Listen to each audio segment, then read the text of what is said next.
And I'll need a approval of the minutes for November 2nd, 2009. So move. One abstention. One abstention. I have a Second. first and second. Do I have any discussion? No discussion. All those in favor? Aye. Oops. Public comment. This is a public meeting, and this is the time for public comment. At this time, you may be heard on any item not listed on the agenda. Those who wish to address the committee should come to the microphone, state your name and address for the record. The chair reserves the right to limit the speaker's time, and we request that you limit your remarks to no more than 5 minutes. The comment period will be limited to 10 minutes. And at this point, I don't see anyone from the public coming forward. Let's go ahead and close the public comment. And item number 4, we put on the agenda. There's been a lot of new people that have come and some that have been coming in frequently, and a lot of us don't know who we are or where we hail from. And so at this point, if we could start with Roy, tell us your name and then what area you represent. So, Roy. Roy Alsop, Calipatria, represent Jim Hanks. Michael Anderson from El Centro, and represent Jean-Pierre Mienville. Patricia Soleil from Thousand Palms.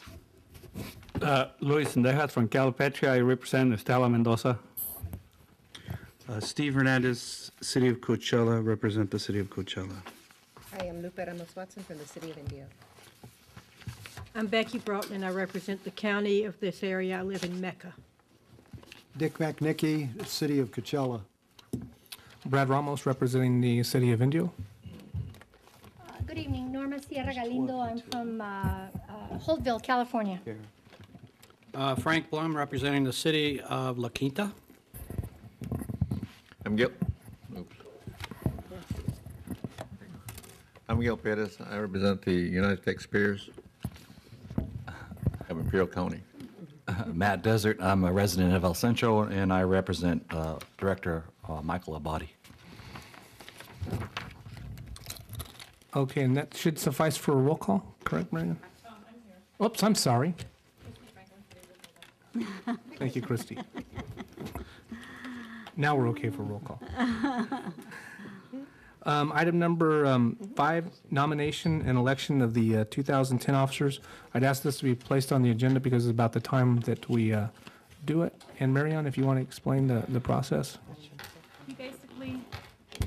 We basically have a chair and a vice chair that we need to elect, and in the bylaws, we stated that we would like to go back and forth from Imperial to Coachella Valley, and so that means we would need a chairperson from the Imperial Valley, and we'll need a vice chair from the Coachella Valley. You open for nominations? So at this point, I'd like to open it up for nominations. I nominate Matt Desert. What's his name? Chairman. I'm Imperial. I have a first and a second. Any other nominations? Move nominations be closed. Closes? Oh, well, we'll do the other one. You want to do both of them? We'll take it one at a time. All those in favor? Aye. Opposed? Abstained? Congratulations, Matt. Or condolences. Yeah. The next item would be the vice chair. And following the rotation, the vice chair should come from the north. Correct. I'd like to nominate Lupe Ramos. Second. Okay, you've got lots of those. Yeah. Any other nominations? Because she asks lots of questions, and she can't do so many when she's chair. I move the nominations be closed. Okay, nominations are closed. All those in favor? Aye. Noes? Abstentions? Passes. Congratulations, Lupe. Thank you. Or condolence. Okay, informational items, inventory and asset management system. Mario. We had a secretary, but unfortunately, when the bylaws were changed, there's no longer got rid of calls her, for a huh? secretary. Yeah, she's gone. Sorry. She or he is gone. Thank you. Good evening. Again, congratulations to the new officers.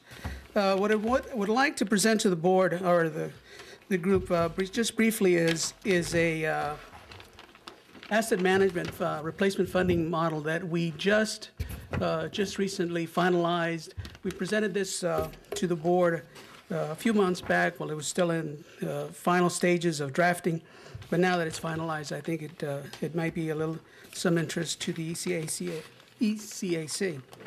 The purpose of the go to the mic controlling this.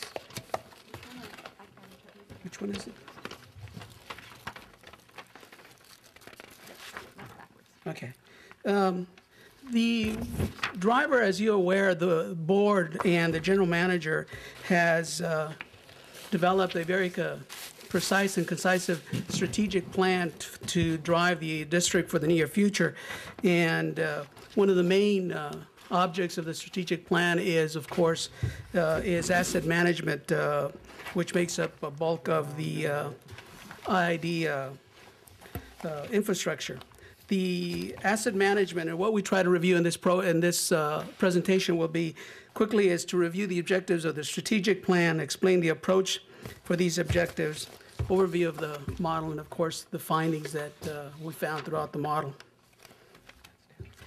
The first thing that we wanted to do was to make sure that we address the specific strategic objectives that were identified both, again, by the general manager and the board and the executive group. The ones that are addressed in this presentation, or I should say by this plan, is of course D1, which is the development and implementation of asset inventory management system or systems. And then you have the development of asset life cycle management and policies, which kind of these two fold together. From there, they have what we call Tier 2 and Tier 3 type strategic plans. The first two, A1 and A2, are also what we call first tier, which are the first ones that this model is trying to address. Further on, once we get further along, we will develop both the implementation and the coordination with their other departments, along with a communication plan. The implementation and the development of the comprehensive assessment inventory management, what it does, it allows us to populate asset inventory throughout the field work. It's able to identify all of the type of different, all of the types of infrastructure that we have, whether it's a transformer, switch, relay, you name it, we're able to put it in its own category. It allows us to establish standardized definitions for each one. It also will allow us to evaluate the criteria used for life expectancy. From that, we take what it would normally be a life expectancy for this particular asset in the industry, and then we take our experiences with it, whether it may be longer, same, or shorter, depending because of the harsh summers that we have in this region. It also, of course, allows us to develop methodology for future implementation or exclusion or deletion of assets as we go through. It also allows us to create quite a number of reporting types and frequencies for both management and fields out for the field crews out in the field. With the funding, what this asset management program actually does right now, it captures all the inventory. As I mentioned before, it defines the asset types, age, replacement cost. It allows us to add or delete assets in the future, and then produces, again, a variety of reports that can be used by both executive management or those personnel that are responsible for the maintenance or replacement of these assets out in the field. What does it do? It's primarily a financial tool. It allows us to forecast when assets should be replaced. It forecasts capital needs for replacement or refurbishment. It allows us to compare the two. Should we replace it? Should we refurbish it? It allows us to modify the asset's life cycle, as you well know, using some assets as new models, new technology comes in, their asset cycle, varies, so we're able to either modify it to a bit longer or shorter. Again, it allows us flexibility in modifying various funding scenarios, whether it's out of the rate, whether it's out of some other area that the CFO finds appropriate.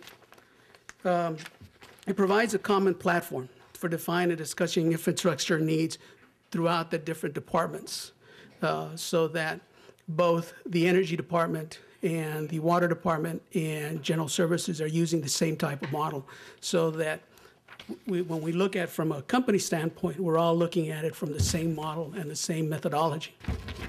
And also, as I said before, it can actually be used by a smaller scale for section managers for their planning, whether it be a superintendent or from an executive level for, you know, company-wide type of asset management. How's the model driven? Well, it's driven by, of course, current age, in-service state, description, life cycle, and what's its replacement cost. We looked, there's 5 replacement fundings. The one that I am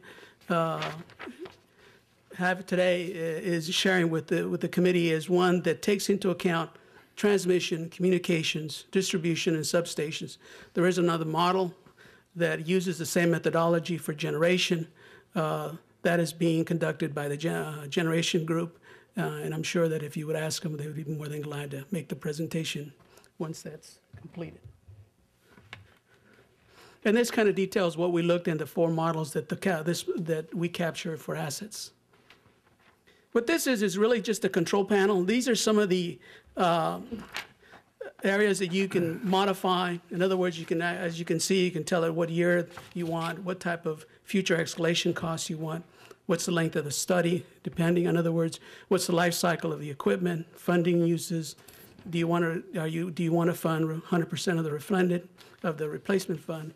Anyway, any one of these areas, any one of these cells, I should say, you can manipulate or change it to for various different type of reports. And this is just these are the different menus that it gives you.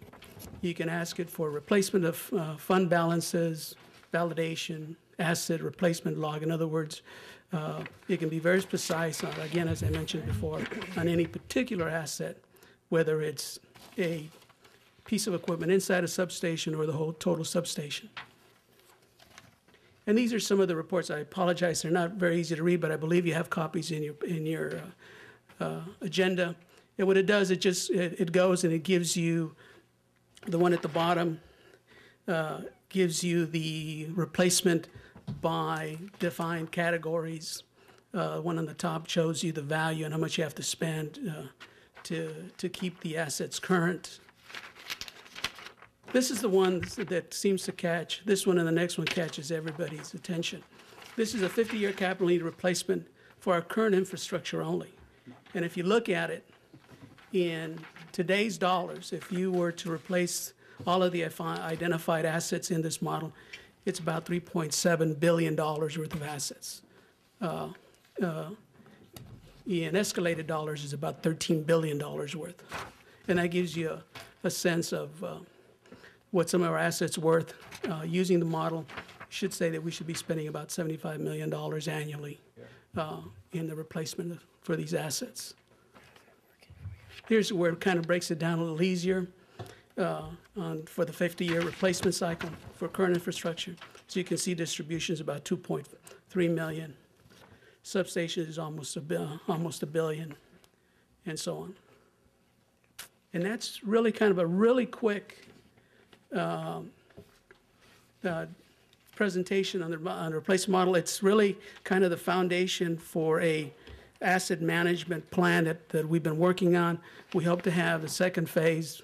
I think Ed has given us till March, or early March, to do the second phase where we actually will develop replacement cycles and a reactive or what type of maintenance cycles to have on each particular asset. With that, it's kind of my short presentation. Any questions? I think one of the things it does say really is that there is a substantial investment Yes. in the system, the existing system. Can't hear you.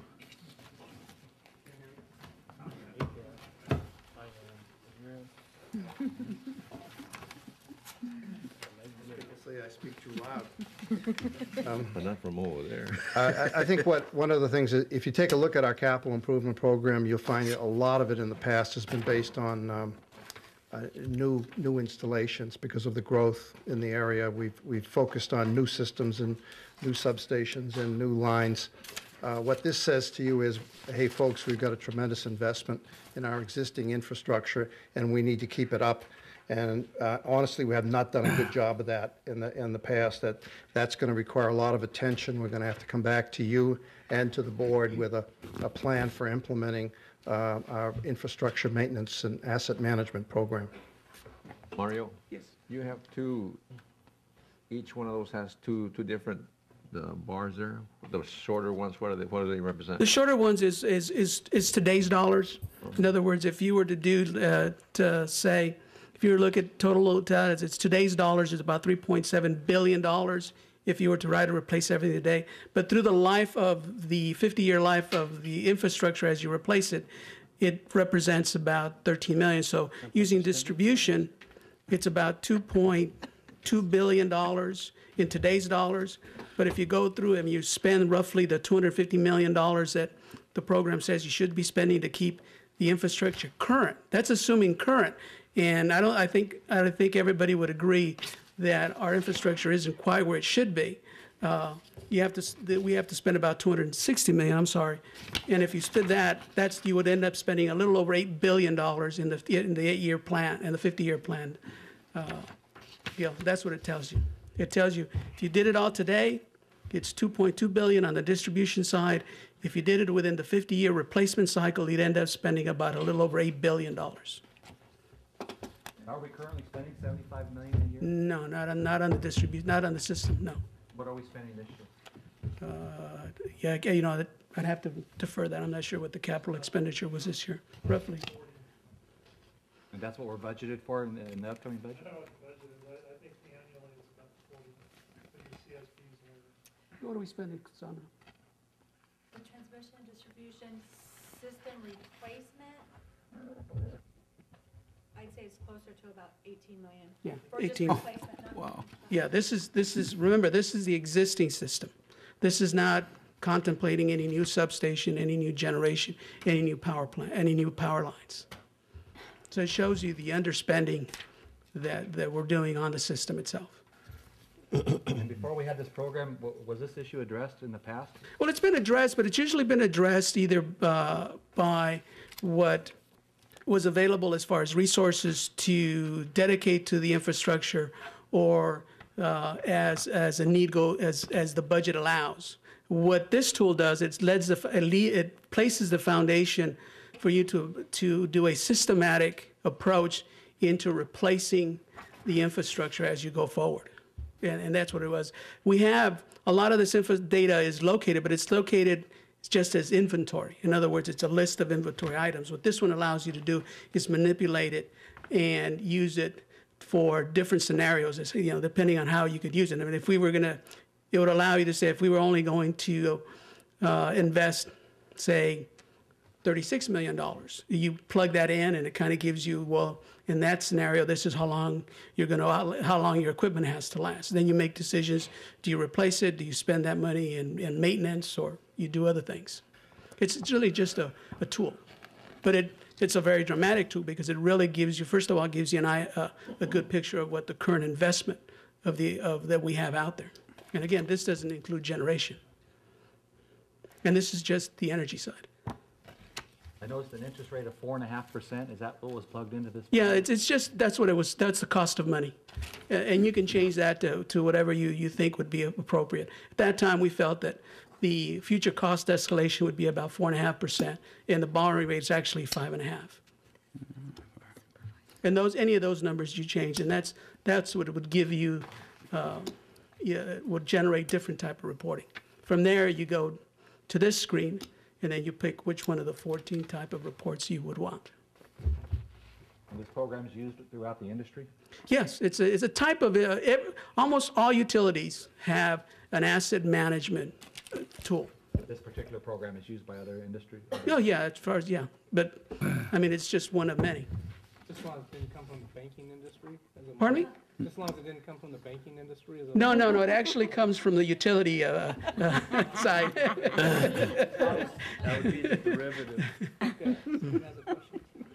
Mario, I just want to compliment you on this presentation. I'm surprised, frankly, that we didn't have one in place.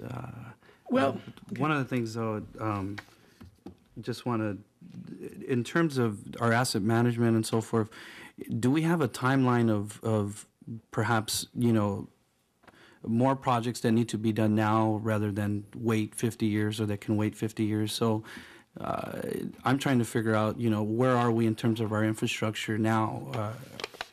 Within the next couple of years, are you going to see significant replacement of it, or how long can we wait, in other words?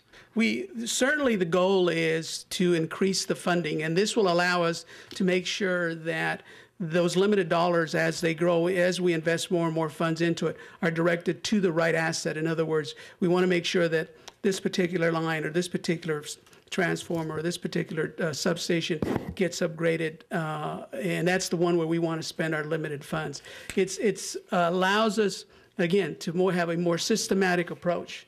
We're all, okay. I think that once we get a handle on how much we need to spend.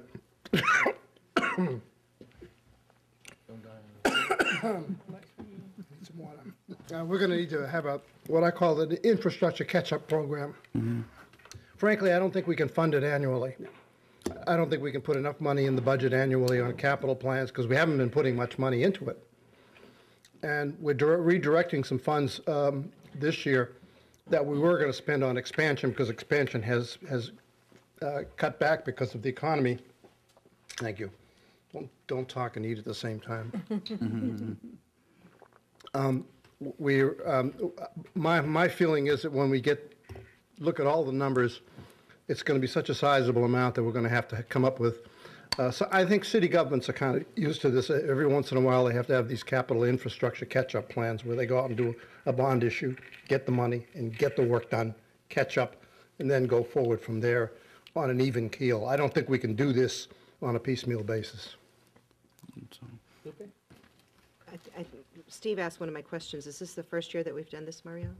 This is the first year that we've used this model.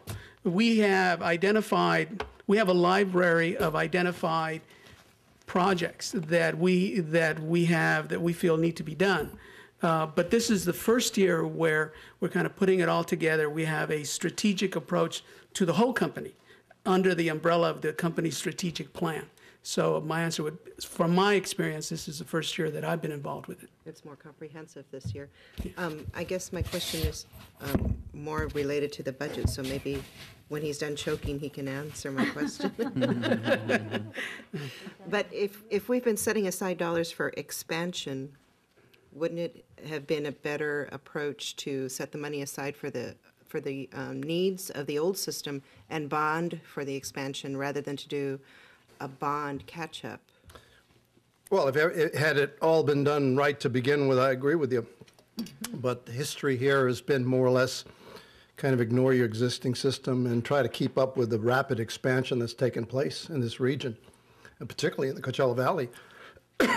and they've been primarily developer-driven and significant expansion. I mean, we've had growth that's been double the normal utility growth in the 5 to 7% region area per year, and that requires a fairly major focus on new capital. But what you say is absolutely correct. That is the way it should take place. We should be focusing on the existing infrastructure and finding other ways to finance the new capital. So then, now that we know what we should have been doing and we have an idea of what it will cost us to do what we should have been doing, is it staff's intention to help the board meet those needs in a short time frame so that we don't find this same problem in 5 years? With your help. That is, I think, one of the key areas we can ask you back with in terms of a capital plan for the future. And this is where I think you can put your expertise to test on in terms of evaluating what we're recommending. And we obviously want to present it to the board, but we want to get your recommendation on it, strong recommendation on it. Another question, if I can, Mr. Chairman. Just on the, in terms of the interest rates, is there a give or take number that maybe plus or minus 1, 2, 3? I'm not sure what our bond ratings are, so it could very much be that, that what we have to pay in order to float these bonds, say because of a lack of of increasing our rates could significantly impact us. I'm just interested in, did you have a plus or Well, minus? they're using a 5.5% borrowing, and I'm told that our current cost of money is about 5%. About right. Yeah, our current cost of money. We're going to find out fairly quickly because we're going to be bringing back early in 2010 the expansion of a proposed expansion of El Centro 3, which is a $250 million plant, and that will probably be our first test of the market. And the model allows for that. You just change that 5.5 to 5, and that gives you a whole different calculation. No, I completely understand. I'm just wanting to relate that information to our ratepayers, ultimately, who will probably have to pay back this bond, right? Yeah. So, and I know this effort was led somewhat because of, we wanted to see what our depreciation set aside was, or what is that number now? I'm not, in terms of what we've been putting aside year after year for. It's been spent. Sandra Ainsworth, Energy Department. We've got our cash accounts, but as far as really setting aside capital investment funds, we don't have a fund that in the past we have routinely put money aside. So everything essentially comes in and goes out of the general fund. So we've got reserves to help us pay for those, but we have not methodically set money aside for that. And that's something that now I believe we recently took to the board. They approved some funding mechanisms so that we can start setting money aside for those types of things. But in essence, at this point, we would need to go out for bond issues because we have not set those funds aside. We could fund some of them, some of the capital improvements through our reserves and cash accounts, and the rest we would need to bond. I think that as part of this exercise, we should also recommend to the board that we do set aside, a depreciation reserve, and also do it through resolution. That way, it's very clear what those dollars are intended for, in spelling out what we need them for. Right, and in the recent policy that was passed, I believe one of the reserves was for capital improvement, and so now what we've got to do is do exactly what you're saying, determine what the funding mechanism will be for that. Well, Mario, I know 2.5 years ago it first came to our attention that we were looking at $1 billion in infrastructure that needed to be taken care of over a 5-year period, but at least this plan kind of tells us further out where we need to be. Yes, it does, and I believe it gives it to us in more detail, and it gives us, kind of sets down the foundation to build that roadmap to how to get there, whether it's through some type of funding, through depreciation funding, a bond issue, or even rate. What I'd like to ask is that we have this as a reoccurring once a year that we revisit this to see where the district is, because if we're only doing 18 million and we need to be doing 75 million, we're still falling short what the priorities are, because that 50-year plan is just going to get further and further out. Yes. So I would suggest maybe October is the time to revisit it every year to see are we keeping them tasked. And the second question I have is, how often will this plan get reviewed by us and then onto the board? Kind of like a general plan that a city has. Is it how often are we going to review this to make sure we're following it, or do we need to amend it and make changes? Well, it doesn't this doesn't necessarily set up a plan out. What it does, it identifies the assets and the cost and the replacement cost. We hope to have a first draft of a plan, as I mentioned before, by first of next quarter, where we will have kind of set out the map, the roadmap or a plan to address what this program is telling us.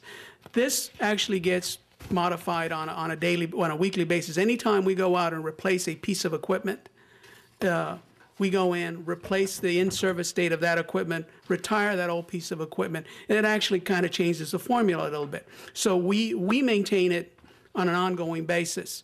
We plan to run this on a yearly basis right before the budget to kind of, at least that's what I would like to do to. Mario, when are we going to come back with the interim plan, the catch-up plan, the infrastructure? 1st of March. 1st of March. Come back to you with March. Yeah, 1st of March, you'll get a more detailed of how we're going to use this to identify the assets and what the plan is. And then that will then be updated on a yearly basis, Brad. Okay, thank you. Any other questions? Yes, ma'am. I did have this one question. When you're talking about replacement, are you also talking about upgrading at the same time? Many times you do. I mean, one of the things, as one of the committee members asked, is some of it they get intermixed. Because of growth, we may replace an existing circuit and upgrade the circuit, but it's being driven more because of the additional growth, and not because it's time to replace the circuit. So it's kind of outside the program. But yes, most of them are replaced. Almost nowadays, anything you replace, because we have, I hate to say it, but we've got 100-year-old transformers sitting out somewhere.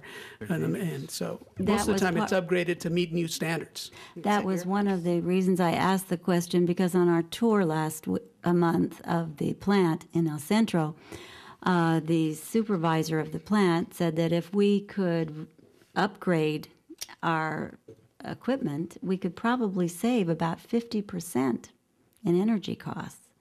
And I thought that was interesting. That's a lot. But it would be costing a lot of money to do it as well. But that's why I just wonder, as you replace, if you upgrade, then that should pull down the cost enough to compensate for the bond issue. A good example of that is when we bring in the El Centro plant. That's a combined cycle plant, state-of-the-art efficiency, and the heat rate on that is 7,400 BTUs per kilowatt hour. That's a measure of efficiency. We're going to be retiring the Brawley plant. We're in the process of retiring that now. That has a heat rate of about 21,000. It's 3 times less efficient. That's a good example of what I think. Exactly. So that would compensate a little bit for the cost. There's no question about it that you go to new technologies and you try to upgrade and improve as you go along. Frank and then Matt. Question, Mario, in the 2008 annual report, your provision for depreciation and amortization, how do those numbers relate to your provision for depreciation? I'm going to defer that to our controller. And I guess the rest of my question is, has there been an allowance made that are based on these numbers? Those are accounting figures for depreciation accounts, and so we have not actually taken the depreciation that's stated in the accounts and moved the cash into an account to reserve until we need the capital improvements. We essentially, most of our cash in the past has been general fund, so dollars come in, they come out, or there are reserve accounts. So historically, we have not set the cash aside for future improvements, other than what's in our reserves and our general fund account. Is that policy going to change? Well, as I mentioned, recently, I believe within the last month, the board has approved new policy that has additional funding mechanisms. One of those is a capital improvement plan. So that essentially would go to the question that you're asking and would fulfill that role. Now, what we still need to determine is, we'll have the policy, but we need to construct and determine how we will fund that. And that, I think, is what Ed and Mario were indicating when they come back with a plan. This is the foundation to then allow us to go in and look at what kind of dollars we need, what kind of dollars do we need to start setting aside in those funds, and how should we be funding them. Isn't that something that if you're following the quote, how is it said, normal accounting... General accounting principles. Principles, yeah. That, I mean, have we been out of sync with normal accounting principles by not reserving? Not necessarily, because again, depreciation, it's an accounting function, and how you determine you're going to manage the cash is really kind of a policy issue. Is that it's not, we're not out of compliance because we haven't set those funds aside in cash reserves. what we're required to do is recognize the depreciation on our financial statements, which we do. Okay. That's a deep hole, though, if you don't reserve for it, isn't it? That's why we need to do a pretty large makeup plan at this point. And change, what we want to do is what the committee is referencing, and we want to lay the foundation now and change how we are doing this, so in the future, we're in a much better position, and we're not in this catch-up, makeup plan that we need to implement at this time. I guess, and I don't mean to put you on a spot, but I guess the question would be, it's like going into an audit, and they're saying, well, if you're talking about doing it now, these procedures have been around, accounting procedures have been around for 30, 40 years. What was amiss, or who was not watching the clock that this has not been done, that we're sitting here without reserves, period? I mean, that seems to me to be careless and reckless management.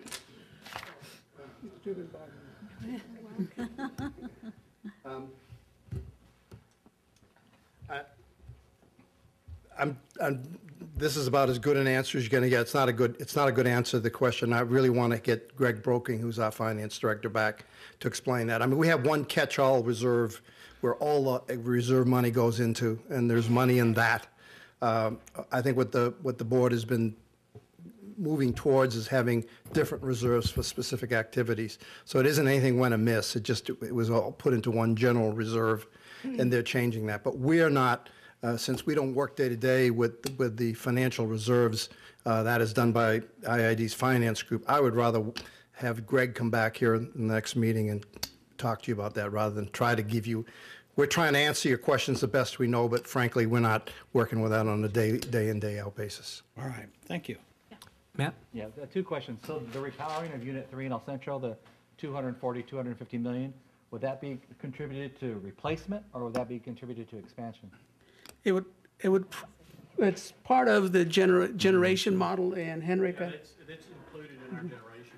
It'd be a replacement. It'd be replacement? And the second question is, as we're reviewing this replacement plan for the power side and the evaluation into the future of what money is going to cost and what money costs us today, is the water department doing the same thing on their assets? Yes. Using the same type of a formula? Yes. So they're going to be brought up to speed just as the power department's being brought up to speed, and we're going to run this side by side?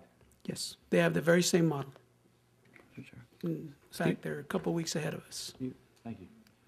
Just wanted to see, are there plans to bring back the generation model? I would like to see them, frankly, because I'm thinking that we're probably going to need a bond to play catch up there as well. So if it's going to affect the ratepayer, then that's something that I would like to kind of just view, and if we can give some recommendation, it'll help you. Okay, and then I guess the other question is going to be is, I guess is the policy will there to implement this program on, that's what I'm hearing. It sounds like that the policy will wasn't there. Yeah, we tried last year. It wasn't there. And so I'm just curious, because I guess essentially what we may be setting ourselves up for is some dramatic event in which ultimately it's going to cost us a lot of money. Well, this catch-up plan will be, and quite honestly, if you did a $100 million catch-up plan spread among all of our assets and spread out over a 20-year bond payment, it's not going to be what I would call a dramatic impact on rates. And in fact, we're fortunately in a position where we haven't increased rates this past year, nor do we believe that a rate increase would be necessary next year, sort of running against the grain of what other utilities are doing. So I think we're in very good financial shape to deal with it. The issue about getting that critical mass to get these numbers together and establishing the policy and getting the board to adopt it and getting you, hopefully this commission to recommend it, I think is where we are right now. We're putting this together so you can look at it and hopefully support or change or modify the recommendation of the board, and we establish a policy for prospective investment in our system. On those words, what are, I guess, the tools in place for prospective investment other than increasing rates. I'm not sure I understand the question. In other words, in order to float a bond, how do we intend to pay it back? If not, with rate adjustments? Well, I mean, it has to be incorporated into all the other costs and revenues that we have. At the same point, for example, the El Centro 3 generating plant, that'll save us money over what our alternatives are, because we can generate it at a 7,400 heat rate cheaper than we can buy it in most cases, and certainly cheaper than we can generate it in our existing system. So there's a net positive flow from that. In many cases, that's what you're going to find is that there are going to be some positive impacts. We have to study the overall financial impact of it. And I really do not see it to be, as use the word dramatic impact. I think there is an impact, no question about it, and we do have to catch up in investing in our system. But you're sort of getting a preview of that. I think I've said the same thing to the board, and they say to me, well, come on back and prepare the numbers and make your recommendation. And we're going to be preparing to do that, I think, in March of 2010. Well, to be continued, I guess, right? To be continued. So look forward to that presentation. Any other questions? Mario, we had this as informational. Do you need action on this? No, Strictly I just informational? wanted to brief the commission on it, because as we said, we hope to come back end of next quarter, first quarter, with a plan. Matt, one last question. Yeah, one last question. On the generation model, Henrik, is a significant portion of that going to be what the cost of green energy generation is going to be? There's a new presentation we want to make that, and that is that actually is incorporated into the integrated resource plan, and that is how much is going to be the impact of green energy, how much is that going to cost us, what pace are we going to have to do that, and we're currently doing a final review of the draft integrated resource plan. You've gotten previews or updates on it from time to time, but we're also preparing to come back to you with our integrated resource plan, and you'll see what the impact. There are going to be two major impacts of cost from generation, or let's say green energy. One is going to be the cost of wind, solar, geothermal, which is going to be higher than El Centro 3. And the second is going to be the impact of AB 32 in terms of meeting those guidelines. We have some numbers. We think we know what it's going to cost, and that will be incorporated into the integrated resource plan, which I would ask Dave when that's going to be ready, and he would say to me, when you're finished reviewing it, and we can bring it back. So I would say probably next month we'll have that. But that's about ready to come back to you. I know we've mentioned that we'd like to see this on an annual basis, but can I ask that it be a companion piece to budget review? Do you follow it? We would like it as... Yeah. As a companion piece, so we can see them at the same time? So when we come back next year with the budget review, we incorporate this review at the same time. Right. And then Certainly. my second request is, can we move action items A and B so we roll right into the budget discussions instead of skipping over another item? Because this is really related to the finances and the budget. Correct. And that's just a suggestion I would ask. You want to go right into the budget? Yeah. I'm asking. It's not up to me to decide. I don't have a problem, because I was reading where I think the meats and potatoes is going to be in the budget. It is, but the Scapa geothermal project is a major decision, and it is a big deal. And I don't want to give that short shrift by saying we'll get to it at the end of the meeting. And we're prepared to make that recommendation to the board next week, and I would really like to get into that and have you. Okay, that being said, let's move on to item B. Energy Department has been working on a memorandum of understanding and lease agreements with, go to the next slide, with multiple participants to share the costs to determine the feasibility and the exploration for possible future development of geothermal energy within Imperial County. Again, this will be to satisfy a lot of the renewable energy requirements that are being thrust upon us. And what we're looking at is a way to implement this in most economic, cost-effective model that we can, and I'll get into that a little later. The participants that are working with us on this, and it'll be a SCAPA project if we get the approval to go ahead with it, but the participants at SCAPA are Los Angeles Department of Water and Power, Imperial Irrigation District, and our portion of this project is 32.5%. The City of Burbank at 9.5%, the City of Glendale at 4%, and then Colton and Pasadena at 2% apiece. Part of this MOU that we're looking into is what we call a due diligence process. There are inherent risks in doing geothermal power plant production. There are risks associated with actually locating a resource.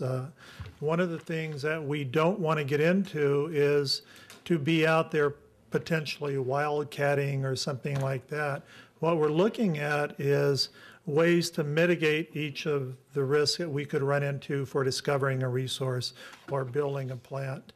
So the due diligence process is going to ferret that out. And what we've asked is to have an economic analysis done to determine our proper structure for this project prior to us just rushing out, throwing up some wells, drilling some holes.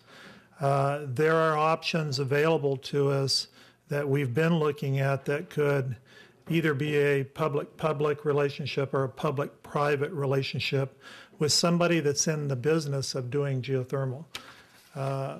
So what we have is a due diligence team that will be comprised of 6 members from various agencies that are associated with this project. And they're going to look and do an evaluation of the tax financing and the other economic advantages of a public-private or public-private renewable project. And some of those economic advantages, if you might say, right now in the APPA stimulus package out there, there's what they call an ITC, an investment tax credit, and a production tax credit. Well, if you can qualify for the ITC is a 30% credit on the capital of the project up front. So if you have a $240 million project, you've got $72 million in credits that can be made available from a public-private partnership. As a public entity, we can't realize that, but maybe forging this private relationship, we can realize that $72 million credit. So we're looking at that, but there are inherent risks, and I'll save those risks till later because we're going to address those in this presentation. But we want to look at all of these structures and see which is the best way for us to do. Do we go drill our own holes, build it, and have just publicly owned ownership, or do we contract a private enterprise to build it for us and maybe just sell us a portion of it with a power purchase agreement? There's a lot of things that we're going to look at. The other thing that we want to do is we want an independent consultant to review the information on this so that one entity cannot influence this decision. So we're going to have to go through a process, pick that consultant, and make sure that we're comfortable with that analysis and the direction that we should be taking on this project. There is a limit in order to do this analysis because of the time frames that we're involved with. In order to realize ITC, PTC, we have to have, or whoever we enter into an agreement with has to spend 5% of the capital by the end of 2010.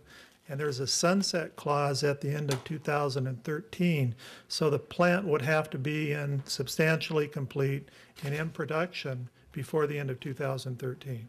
So that's going to be an issue, and we'll get to a mitigation of that issue in a little bit. But that limit and the time frames, we're really under critical path on this project right now in order to perform this due diligence and get all of this stuff in place. What we have done in this agreement, and the reason I have this in red, we did this presentation for the board. We've found an area in the MOU that was vague, And it was what would happen if we entered into the due diligence process and we couldn't agree on a recommendation. So what we've set is a 1-year provision in there that says that if we can't come to a consensus on the direction we want to proceed with, then at 1 year after entering this provision, the MOU terminates and all of the land leases associated with that terminate. Right now, IID is sitting on the land. We have the resources, we think we have the best land out there. Everybody's interested in that. We're just not willing to give that to other agencies without our involvement. If we can't agree on a direction, then we want to just be able to walk away, okay? And possibly, yes. Is there a provision also in there for you, if you feel that you're close, but you're fighting the calendar, that you can mutually agree to continue it? Or Yes. is it a drop-dead date? No, it can always be extended by mutual agreement. It's just to the point, because we've put in there a 80% rule, and if you read the MOU that we sent out, you'll see what we were after is we wanted to be the ability to veto so that LADWP and the LA cities couldn't just run over the top of IID. So we put that 80% voting provision in there to give us veto power in any direction that we go, because it's our land and we wanted a seat at the table, so to speak. If under that provision, and that was exactly the vague portion that we're cleaning up, if the consultant made a recommendation to do a public-private partnership and the other agencies wanted to drill, they didn't want to enter into that, by doing nothing, they could tie our land up for 10 years and we could tie theirs up for 10 years, and that's not a very good thing to happen. So this 1-year sunset clause is in there to terminate that process in the event that we cannot reach an agreement. Thank you. Okay? Yes. Mr. Chair. Go ahead, sir. I remember this came up in September. I think you guys were at that point starting to commence or in the process of drafting the MOU. And one of the questions I had asked previously was what was going to occur in terms of the mitigation that's going to be had with respect to conservation, or I guess the exploratory drilling that's going to be taking place. I do see that there is reference to it, that obviously that's going to be included. However, I'm just interested in a little bit more of the details. Are you guys going to be setting aside land, purchasing land, perhaps, participating in habitat conservation plans, or what's the strategy? The permitting process will address the environmental issues, and we will comply with whatever environmental requirements are there. There's just no way we can proceed on a project without looking at that project from an environmental standpoint and not complying with it. So I understand that. However, in terms of the jurisdiction that it's in, is it BLM land? Is it county? Is it IID? all of the land, and I'll show you a slide on exactly which land is there. Is a combination of IID and LADWP land. So it's our land and their land, and we're committing so much and they're committing so much to the process. So if it's our land, do we then have, say, a conservation tool in place, or are we the mitigating agency? We will probably be the lead agency on this. Okay. Has IID tackled, or have we done some type of conservation plan? Because it's not only geothermal, but potentially there's room for solar development out in IID land. So I'm assuming there is going to be a biological impact. Well, there's the water department does in this area out there is working on fish and game mitigation issues as we speak. I'm sure that our environmental group has looked at programmatic EIR type situations, and it may be something we look at. Again, what is the permit? If we look at environmental assessment, we will comply with whatever the environmental assessment says. And I'm certainly not saying this to kind of hinder or slow up this process, but we live in a valley, at least in this area, where it's very common for the Center for Land Management, or you name whatever environmental group, to challenge your programmatic EIRs. So it's something that we definitely need to think of, particularly now that you have essentially environmentalists who are opposed to green energy. So one of the things that we need to tackle. Well, and we're going to run into CURE and everything else that goes out there to just stop projects until you get, some type of unionized labor that's guaranteed, and then they'll remove it. We'll hit all those issues, but we'll deal with those issues as we go. We just found it as a very good tool out in this area to establish some type of habitat conservation plan and be a little bit, do some forward planning with respect to that. The other question I had is with respect to transmission. It sounds like a significant amount of megawatts are going to be generated. Do we have the capacity in our existing lines to transport this energy? And if not, then are there proposed transmission lines that potentially could be traversing the Imperial and Riverside County? This line would be the line necessary to interconnect the generation intertie line from the generator to the ID system. This line would be interconnecting to the Midway Bannister line. Now, the actual ID would purchase the energy right at the bus bar. We just need to get to the generator. The additional participants in the project, they have submitted a request through the Path 42 open season. The upgrades to the Coachella Valley Mirage Devers project, they've submitted transmission service requests, and they're participating in that project. Would it be sufficient for both Phase 1 and Phase 2? Yes. Of this project? Okay. Yes, that's up to 200 megawatts, and they've reserved 400. Okay, so it would be significant. The other question I have is with respect to the lease agreements.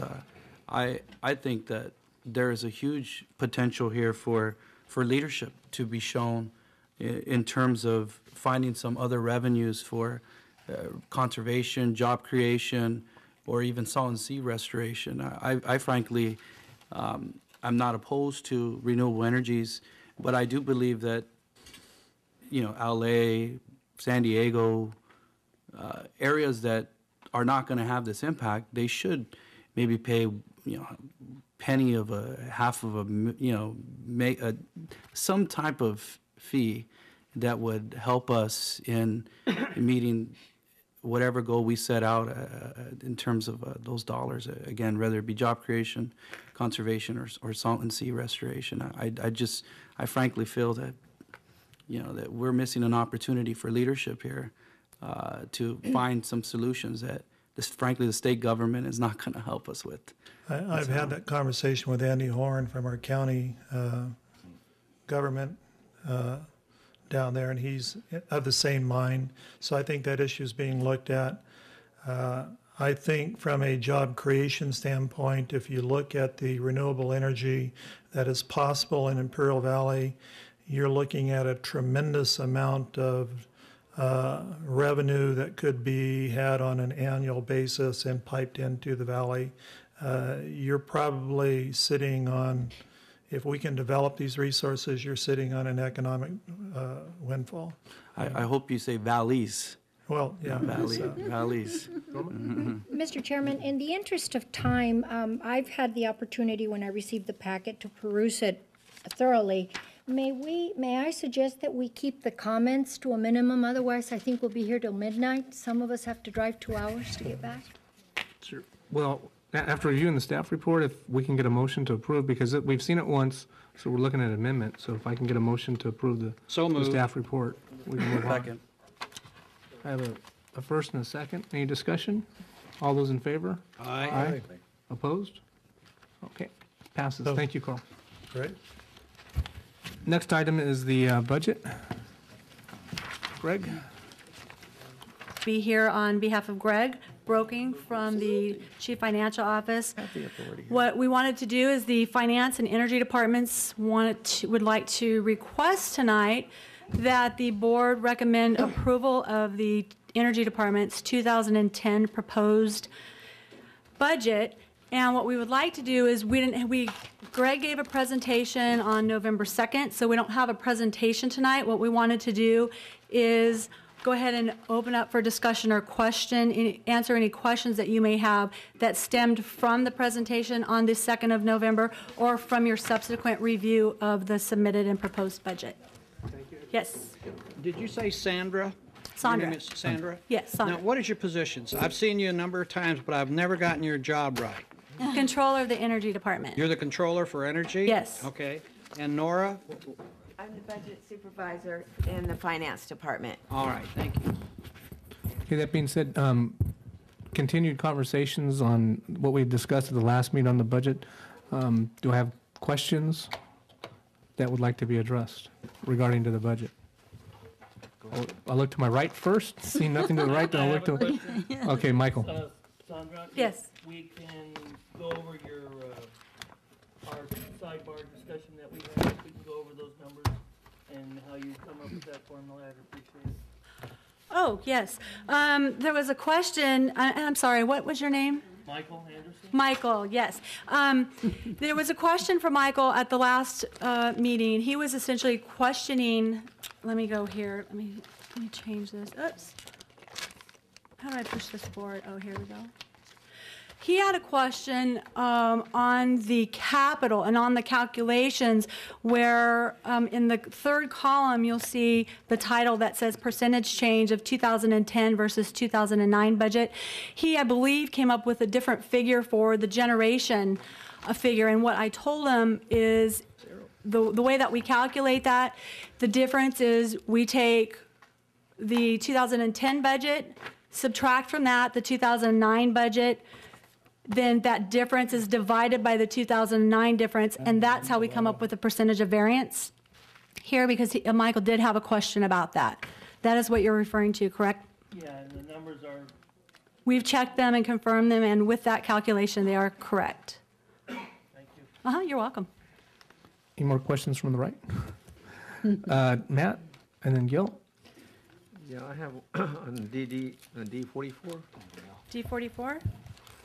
Yeah, down there, contracted services, you have California strategies and general manager contingencies. It's only 400, almost $500,000.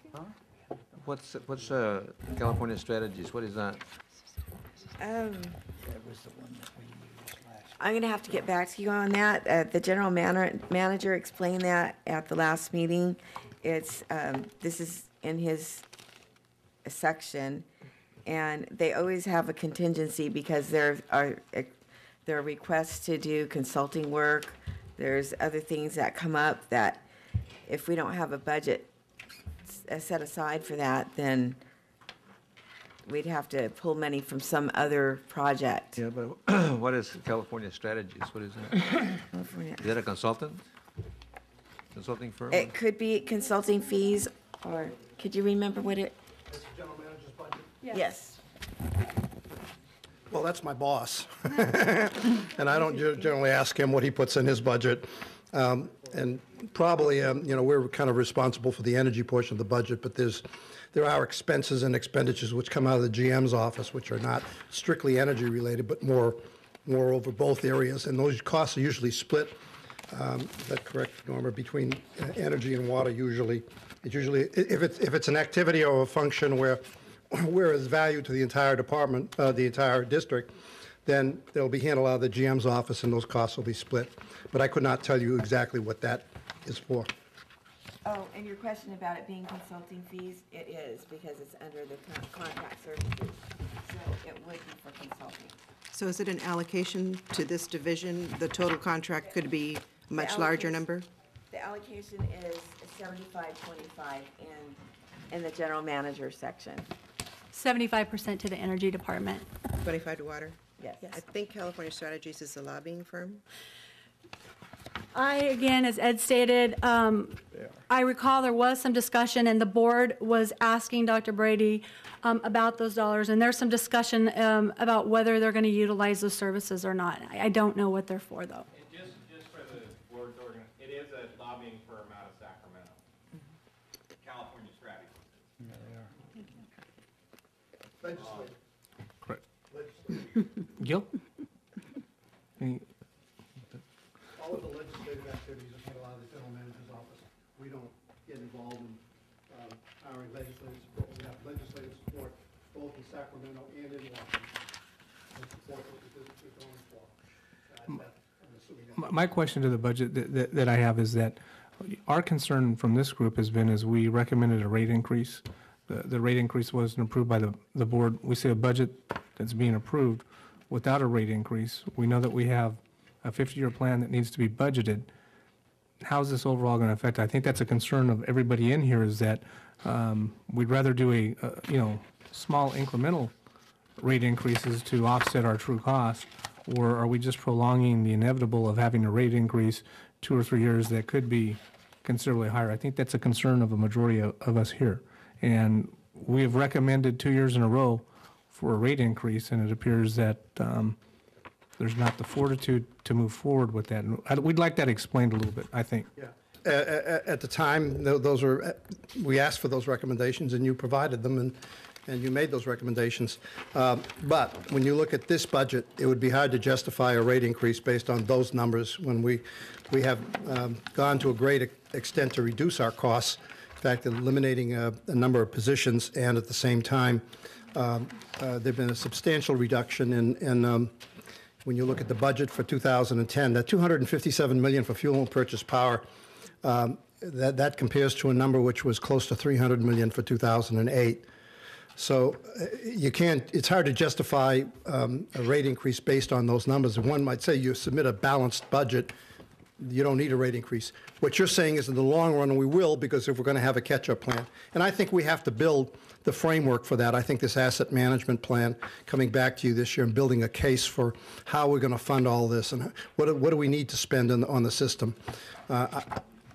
We need to do that, ask for the funds we need to properly protect our assets. At the same token, show you that we are cutting our costs, eliminating inefficiencies, reducing waste everywhere we can, because that is part of that's an important part of our responsibility. And if we just ask for the money and say, oh, we got to fix the system up, we haven't made a good case. So we want to build that full case, and we'll start to do that again in March of next year. Worries me, or concerns me, I guess I should say, because I'm still an outsider looking in. As we reduce positions, that we're being careful that we're not reducing our ability to provide service, and going back to that old dead horse I'm always beating, that we're not reducing the ability for that quote virtual power plant that we were told was the best way to make power, that is learning to conserve and to be efficient. So I think that is part of our concern, although I agree that there's always, that reorganization can make one more. Yeah, we take a good look at it. Frankly, I think it'll work better. We're not cutting levels of service. I think it'll work much better, because in some cases we've got too many layers of management. And if you look at what we've done, we've eliminated some layers of management. Yeah, some people are. If we get back up, I think Becky's on a point is that we know the board took action on some positions and restructuring. Our concern is not, at least my personal concern is not about micromanaging how the district run, but my concern is when I looked at the list of positions that were eliminated out of the budget, it looks like it was positions looking down the list that were ones that provide key customer service that are, at least on the staff report, looks like we eliminated several positions that are providing service to our ratepayers, and I know several board members have brought the staff report, and I think that's what we're a little bit concerned about, is how is this going to affect the overall operations and how we deliver service to our ratepayer. As I said, I think your service levels are going to be improved. In some cases, we're adding positions back in. The staff report, unfortunately, didn't cover that. But we're adding positions back in. We're providing services at a level, the type of services that need to be provided. As I said, we mentioned the layers of management. In some cases, there's functions we no longer need to do, or we're going to contract it out, but yet we have to establish new layers or new levels of service. I don't care what the title is, and you look at a title, you really don't know what that individual does, but I can assure you that there are no levels of service being cut. And on this budget, there is no reduction in public benefits or programs that the district currently provides to our ratepayers? That's an area that needs substantial work, and we are overspending that budget by about $8 million per year. That is changing. We haven't recommended any program reductions per se. Maybe I'm going to ask Dave Koch to look at that, but for the most part, what we're doing is running it more efficiently. Dave, do you want to comment on that?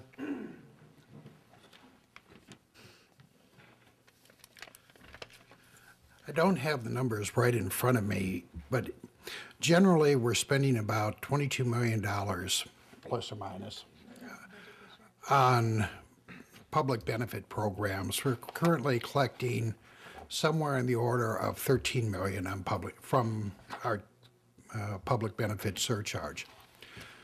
So what we're doing is moving the low-income programs, the Residential Energy Assistance Program, Low-Income Emergency Assistance Program, over into customer service. That's going out of the public benefits program, is going to be administered in the customer service program. And those amounts of money are about $7 million, give or take. That leaves roughly $5.5 million for what we call DSM, energy efficiency programs. We're also funding $5 million of that from the power supply budget. So now we have roughly $10.5 million to be used in energy efficiency programs. The energy efficiency group is actually being expanded compared to what is there and in the key customer service. On the other hand, the positions are changing significantly. For example, our key customer service reps, which you've brought up, are being eliminated. They're being replaced by a different type of position, more of a commercial audit position to go out into our top 100 customers, of which we've only so far dealt with 14 of, and make specific recommendations on how those customers and other commercial customers can actually improve their energy efficiency. We're eliminating our auditor positions, our conservation service reps. We have 5 of those that are currently doing residential audits. It costs us roughly $900 per audit. $900, did I say 5? $900 per audit. We can contract that out through SCAPA, which most entities except ourselves do, at a cost of roughly $150 per audit. So that opens up, plus we only do about 400 per year when we'd like to be doing 1,000 per year. We're also creating 3 project manager positions. Program manager positions. The first is going to deal with residential. The second is going to be dealing with commercial and industrial. The third is probably going to be dealing with large industrial and public government agencies. We're going to be creating a new technology group that's going to be dealing with solar, wind, and other types of alternative energy within this new group. We also have a problem. You're going to be hearing about it, I'm sure, since most of the bad information tends to hit the newspapers. We haven't been invoicing many of our net meter customers, our solar customers. Next week, the Coachella Valley Mosquito Vector Control District is coming to the district complaining over the fact that we haven't billed them in the last 27 months. There's a reason for that, but one of the reasons for it is we cannot get our net metering program to fit with our current billing program. We're going to create a person whose sole responsibility is to make sure that we can actually bill the conservation programs into our billing system. The net, though, is that will we actually increase the amount of money that we're spending on public benefits, the money is going to be targeted towards programs that are more effective and people that tie closer into the programs in which we're trying to identify. Even though we eliminate the key customer rep position, we're establishing, I think, 4 strategic marketing reps. And the reason is that we think these people should be out marketing services to the public. For example, we had a request from one of our Indian casinos that they wanted to put in, have an interruptible rate. We don't have an interruptible rate. We never served anybody with an interruptible rate. We established one for them, and now we're going to apply it to other customers. We have in our service area half dozen additional casinos. We've got a couple of prisons. We've got 15 or 16 hospitals, all of whom have substantial on-site generation that could trigger that on-site generation when we needed it. So the establishment of an interruptible rate allows us to call the customer up and say, you got to go off our line and go on to your own internal generation. They get a discount for that service. The net result is we're able to drop peak demand. We estimate that 30 to 40 megawatts of peak demand can be achieved through that interruptible rate system, but we're not marketing it to anybody. We don't even have it. So yeah, we are. You know, my answer to the question about are we reducing services? No, we're increasing services. They're actually better, and you'll see more activity going on in that area than you have in the past. It's just going to be more efficient. If there's a specific question, I really are happy to answer it, but understand that we went to the board today in open session, and they approved certain steps that will help us do what we're accomplishing. We can come back it's not on the agenda for tonight, but we can come back and give you a much more detailed presentation on that if you like. I don't actually think it's our place to tell you whom and which you should hire and cut. That's micromanaging. I do think it's our place to be the eyes and ears of the consumers. Yep. And we could perhaps do a better job if we were given some information about what IID is in fact creating, you know, that we are creating these new levels of service. Right. Okay. Would be a much better answer for me to give people when that phone rings and says, you know, and it's just a matter of information. We had to go through the human resources process first, and we had to do that without advertising it for reasons I think you can understand. And it is not possible to get you that information until we go through that process. It is possible now. So, I think we all understand that, but I think what Becky's point is that, and I'll speak very freely, is that we feel that at times the district doesn't market its changes because there was a board meeting. We understand that there's HR rules and you can't, but you can kind of prompt the public, hey, this is coming. There's not going to be any loss of any public programs or services, and that you're reorganizing. Like, you know, our role is not to micromanage. We just think to tell the ratepayer, because people are going to look at this saying, how come nobody is they're going to say, what's the impact on us? What's the impact on the water side? And that's a legitimate question and a good one. Chairman, the comment that I heard twice today was, why was it necessary for the board to call an emergency meeting at 5 o'clock or 3 o'clock a day before a holiday, and then have the meeting at 1 o'clock the day after the weekend of the holiday? Perception becomes reality. And they were very critical of that kind of manner of doing things. And so I would suggest... What meeting did they have the day, you said day of the holiday or the day before? No, the notice of the meeting was, I understand, Wednesday. I'm not sure what notice that is. For the emergency meeting today. Meeting today. Special meeting. The special meeting today. Or the special meeting today. That's, I believe, to meet the requirement of notice to For the public. Almanac and... Well, for whatever reason, I want to convey to you that it did not leave a good public image, that you're doing midnight work. Well, I mean, I don't set those meetings. The board sets those meetings. No, Ed, I'm not criticizing you. Oh, okay. Well, I'm relating to you what my job requires me to. I think people are naturally... Let me finish, Ed. Okay, go ahead. Let me finish.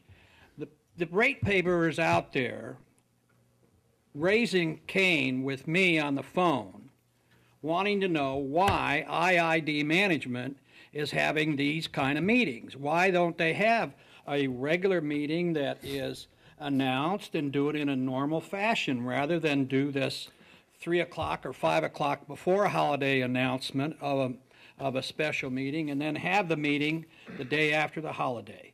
Now, if you don't understand what this person is saying, then I'm wasting my time, but I need to communicate something to the board that this isn't good practice, and it doesn't leave a good feel in the ratepayer's mouth.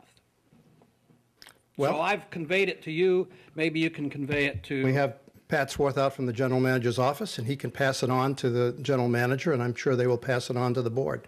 Certainly, I think at this time of the year, unfortunately, we have a calendar year budget process and cycle. So it is the end of the year when you're taking all these meetings and making all these steps, and it is difficult to find times to have these meetings. I'm sure nothing was intended by it.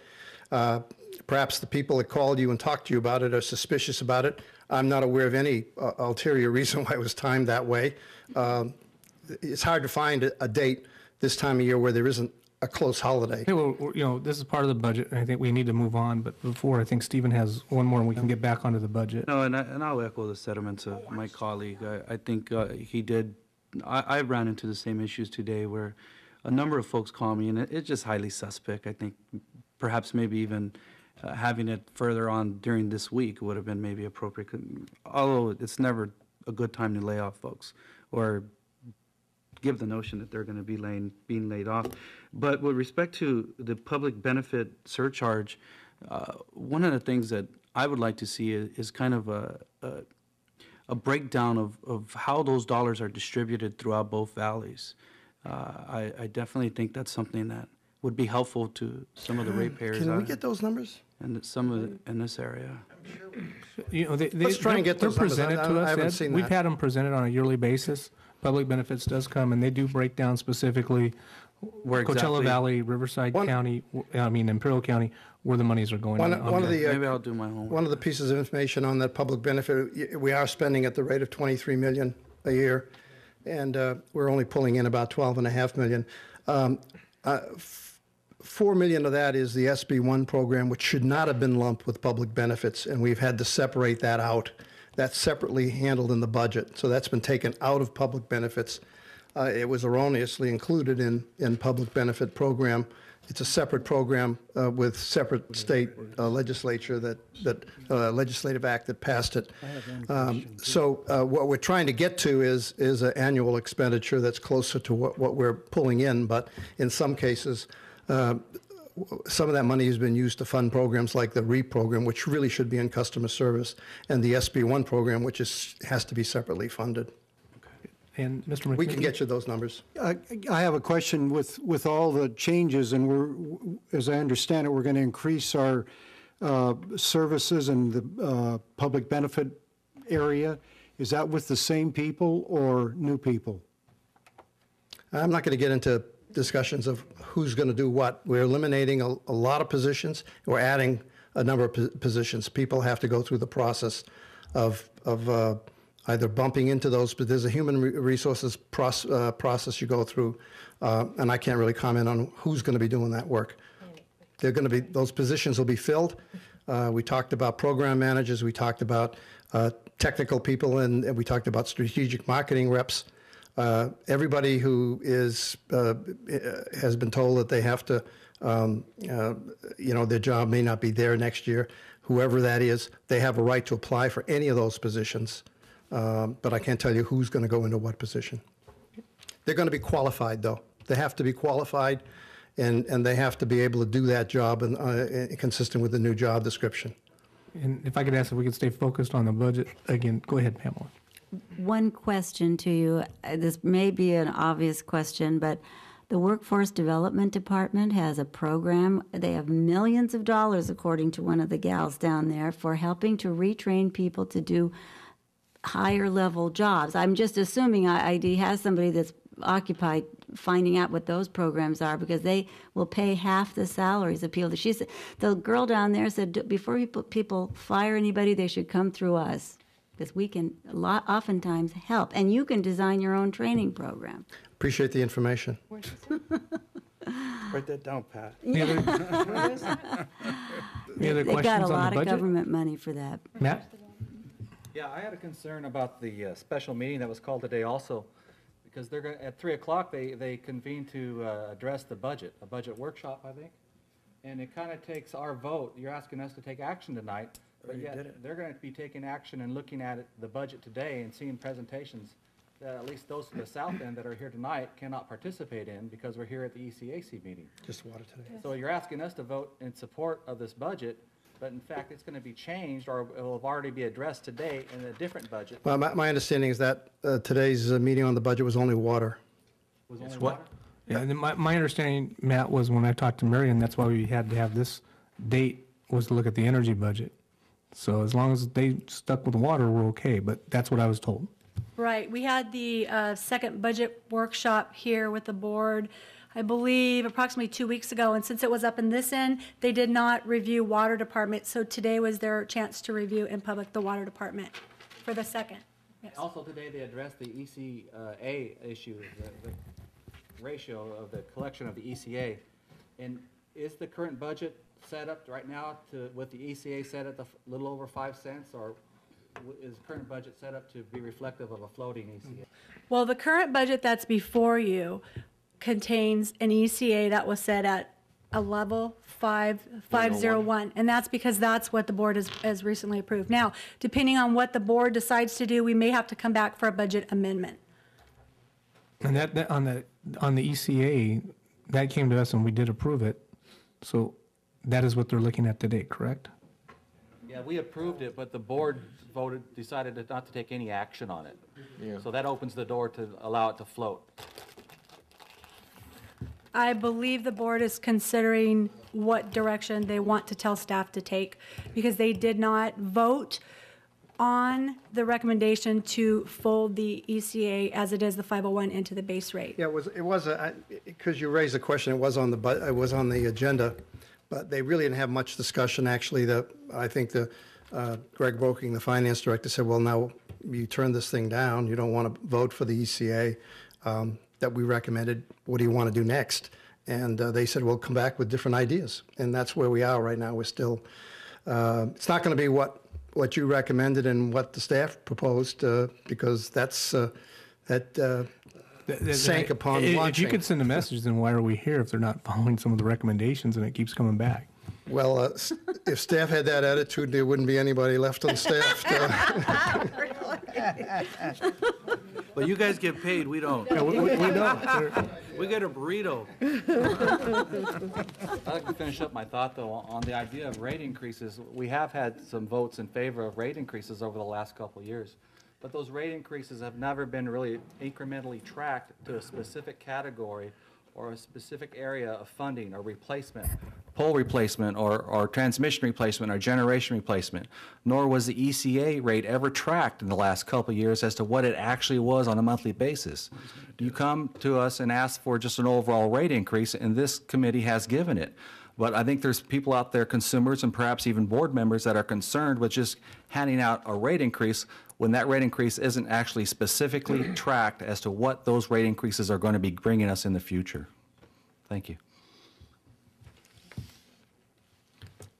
Any other questions or comments on the budget?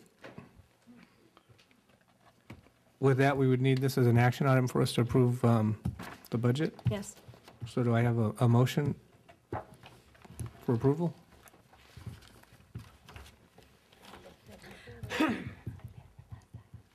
Now you guys are acting like the board. Well, I think we all have concerns because, and I'm thankful for staff's presentations this evening, because it sounds like we're moving in the direction where we are going to be able to substantiate some of those increases that we, in the past, have felt we needed to do in order to be able to meet our capital needs and our upgrading and everything. You know, I still have concerns that this budget doesn't include some of those allocations. But it sounds like we're finally getting all of the figures together, so it is my hope, again, I think I said this last year, that next year's budget would include, you know, the specific allocations for upgrades and capital maintenance and all of those things. And to be able to substantiate and justify any rate increases or ECA fee.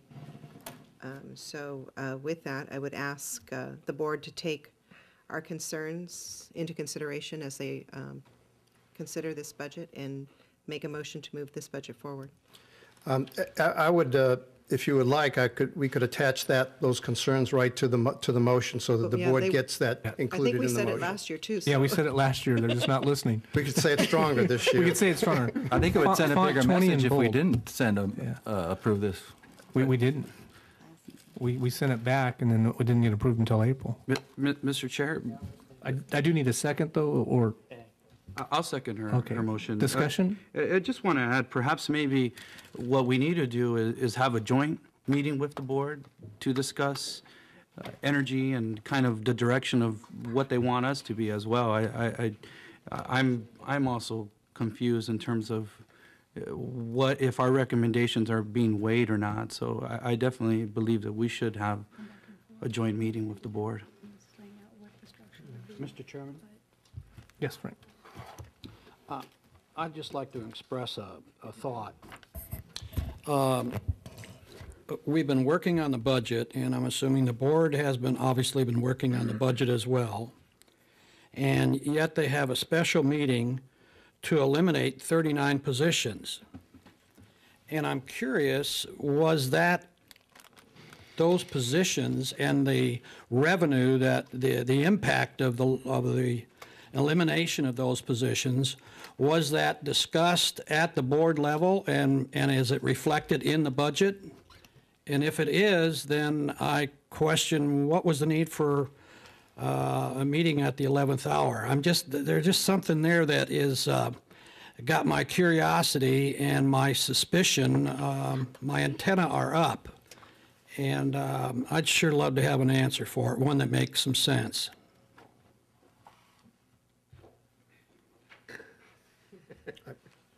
I'm not going to speak for the board. Okay, we have a first and a second in discussion. Do I have a motion to approve? You take the call for the question. Call for the question. Thank you. Call for the question. All those in favor? Aye. Aye. Opposed? Aye. Aye. Why don't we take a roll call vote? That's an opposed? Mr. Desert? Mr. Perez? Opposed. Mr. Nunez? Mr. Blum? Opposed? Ms. Sierra Galindo? Opposed. Mr. Ramos? Opposed? Mr. McNicky?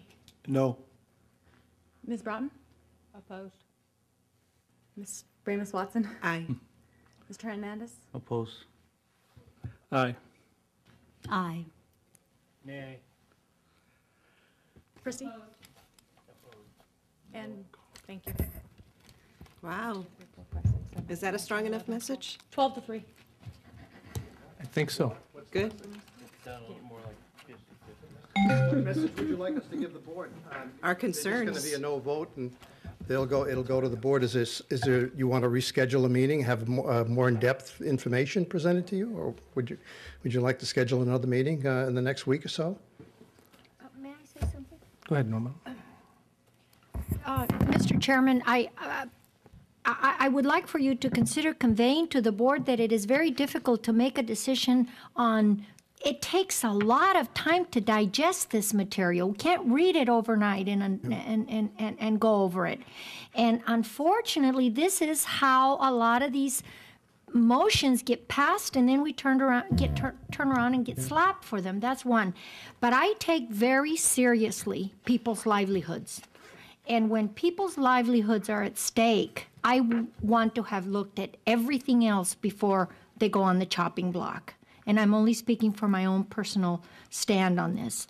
So I think that the board may expect us to make a recommendation, but I cannot in all good conscience make an informed decision given the amount of time that we have and the volatility of how things change from one moment to the next.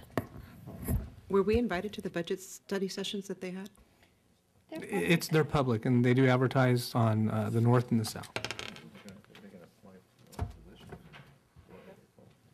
Well, I must tell you that I'm uncomfortable. A lot of the questions you asked are good questions, but they're really, what did the board mean, and what was intended by this, and why did they have this meeting? I'm really uncomfortable answering those questions because I don't think I have the right answer. And unfortunately, the GM couldn't be here tonight. But if you would like to schedule a meeting where the GM is present or the board member is present, you know, usually we have J.P. Mundell I here. think the concerns that I'm dwelling from what's been said is there's three. Is one, we've made recommendations for increases. Yeah. I think that's it, that those aren't taken. How does it relate to the budget? That I think most of the members, a majority, have some issues with that. And it's not about, for some members, it's about some of the personnel changes and the effect, but it's the overall delivery of how the budget is done and presented, where it appears to have, it lacks transparency. I don't know if I'm speaking just for myself or. I think you hit the nail on the head. I think. That's perfect. I think the budget lacks transparency from this. We have another I meeting. don't think it's our place to suggest how those small things are done. They're huge things to the people involved, but I don't think it's our place to be HR. But I do think it's our place to ask for transparency in the budget and for there to at least be consideration, or if the board knows more, and of course they do than we do, then to give some explanation of or some alternative to that won't work for us. We're working this direction. Yeah. Could you also, if possible, show us how you're going to spend or how you're going to allocate the public benefits funds? Because you said you're cutting, moving things to other sections, but you. We can bring that back. Yeah. We can bring that information Because back. that, you should keep it within the funds that are raised from the public benefits funds. Okay. That over expenditure of $8 to $10 million, was that a surprise on public benefits? Or did everybody know that was going on the last couple of years? I think a lot of people knew it was going on. What happened was that there was the first few years of that program by law, there was an underspending and there was money put into a public benefit reserve fund, which reached, I think, $20 or $25 million.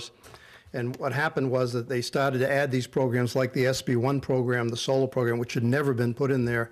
And they expanded the low-income assistance program and added programs. And frankly, we're perhaps the most liberal giver of rebates in the entire state. So all of a sudden, when we looked at it a year ago, it was at $23 million per year.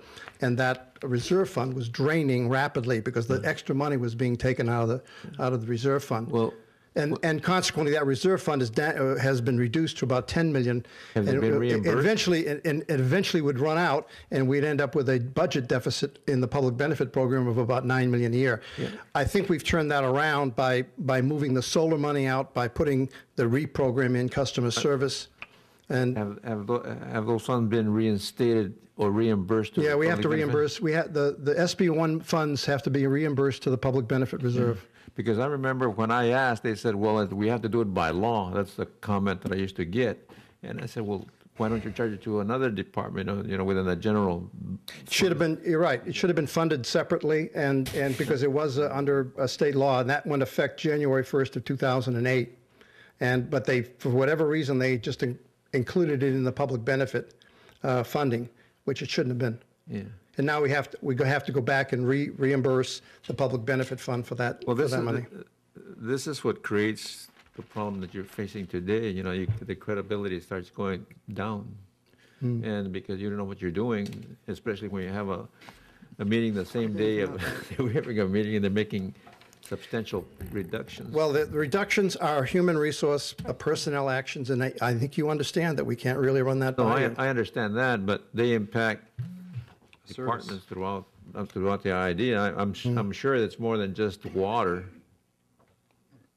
Energy. I mean, some of those reductions, I think, also our energy department are impacted, aren't they? Yeah, they're all energy. They're all energy. All the reductions are energy. Energy? No reductions on water. Well, yeah. I know they need to be done, but... What I think we could do in the next meeting, if you would like it, we could give you at this stage of the game, the analysis report, which points out some of the problems that were being addressed in what we've done. We're now in a position where we can report on that. We couldn't up to now. If you'd like, we could schedule that for a presentation and tell you exactly. I would just caution you that there's some, we made a effort to try to tell it the way it was, and we had to act on that. Yeah. And that's why these changes were made. Mr. Gian, this will be the first time that this committee has not voted for the budget on time.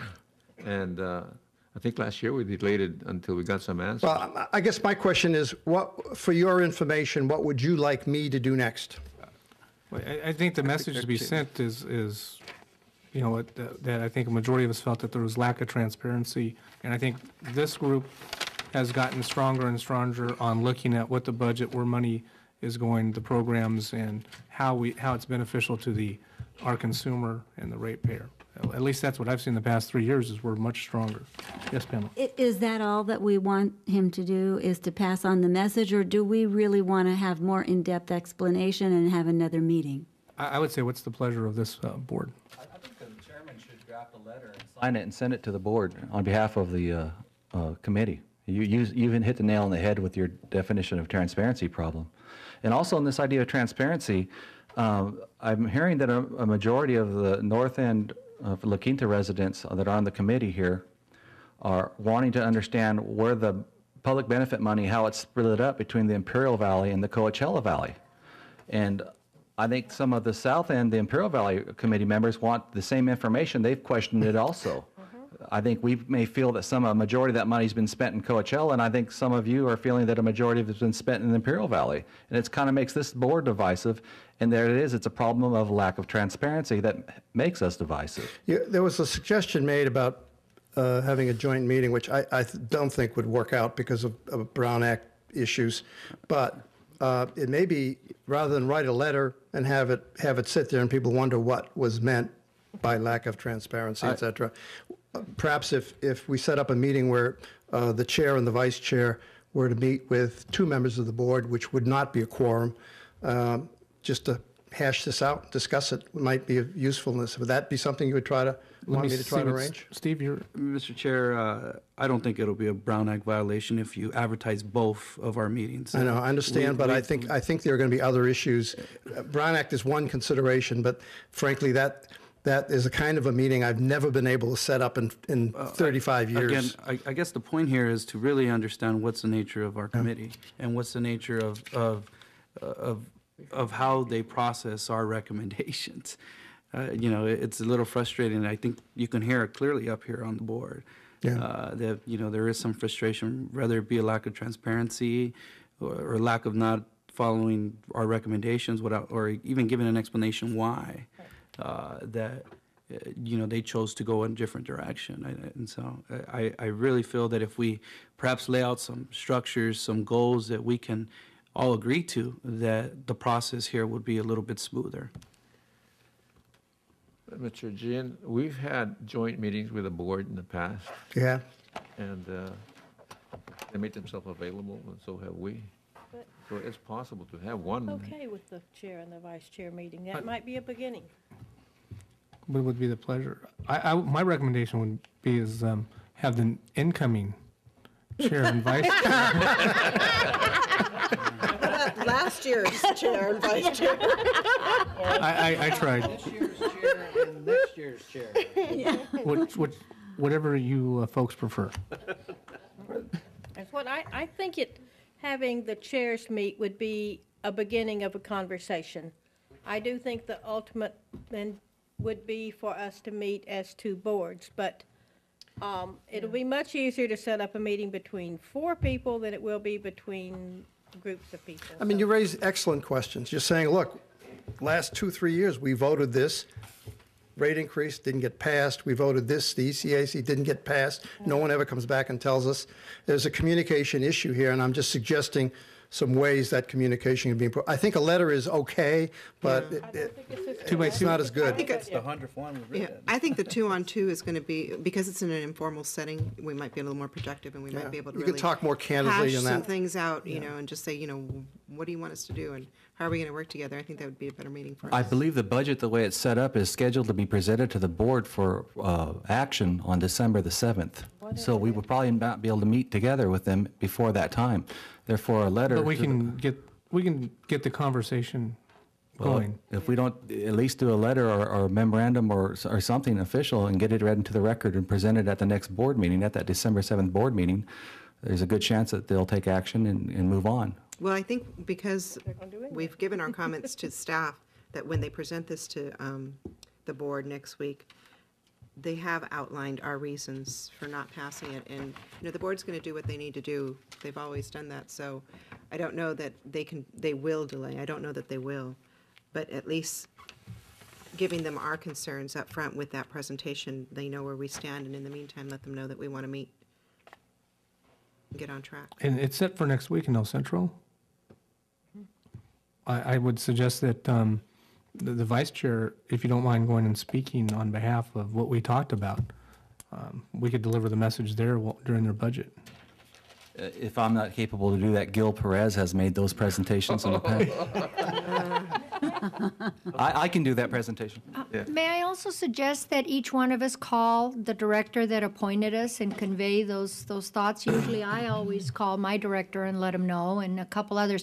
3 directors do not answer telephone calls or emails. 2 directors either pick up their phone and or answer calls. So that also is something to consider.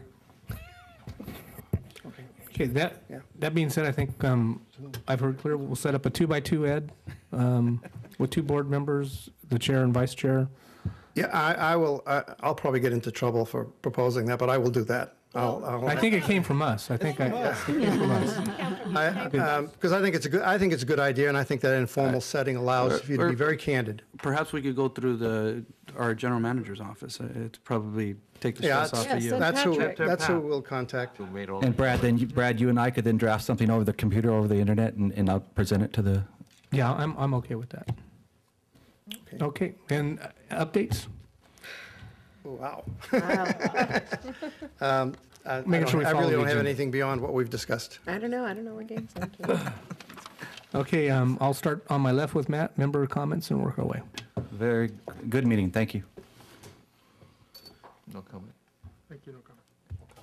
No comment. I think it was a good meeting also, and I hope we stringently pursue meeting with the board and finding out how we can be in sync. We do represent the customers within our specific areas, and although we don't vote for them up here, they still are the customers, and that's why we hold these positions.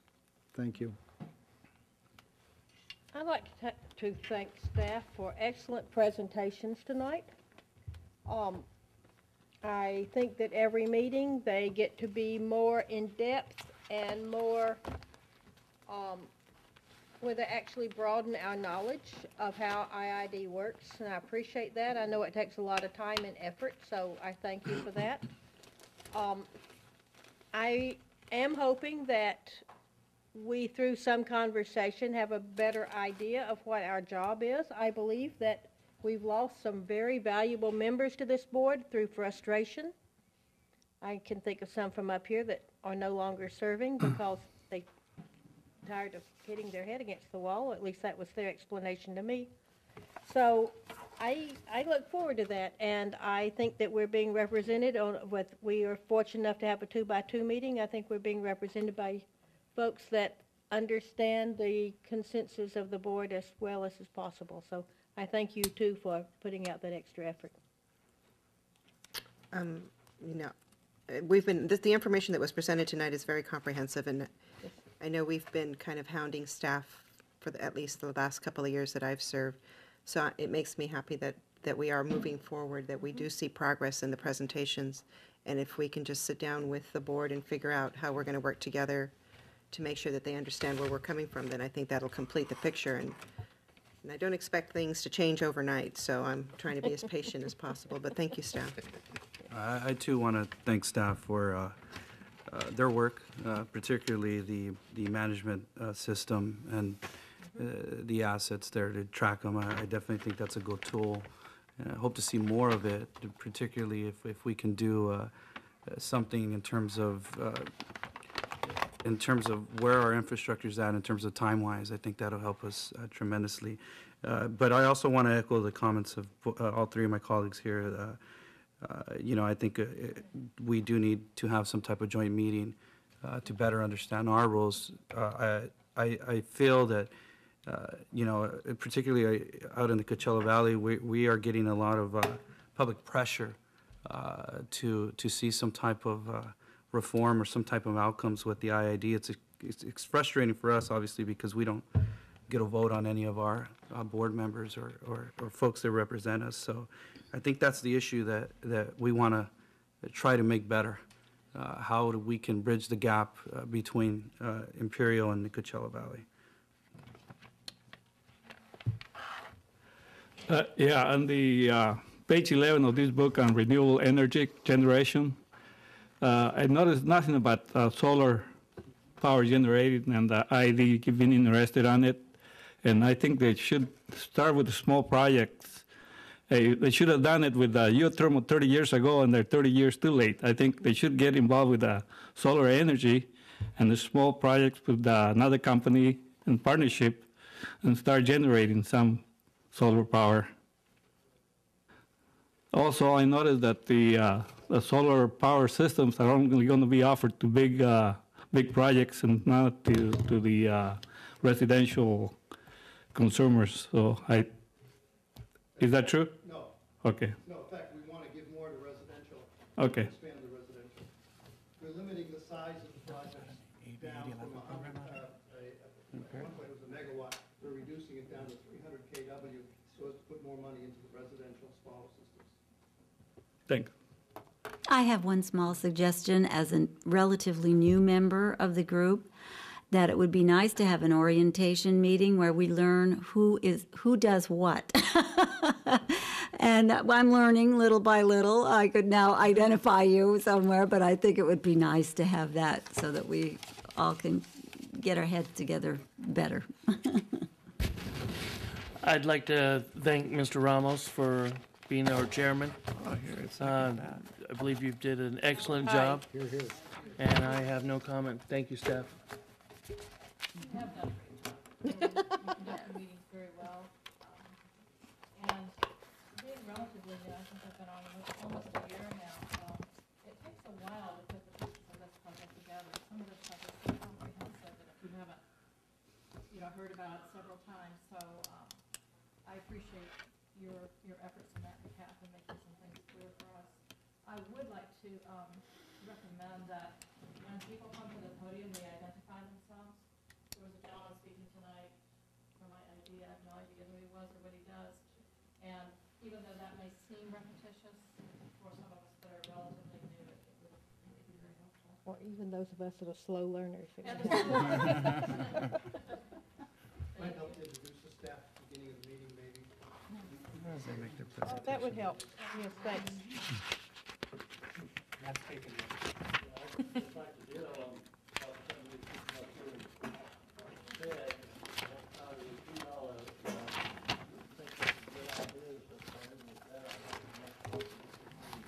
Second. Upstairs.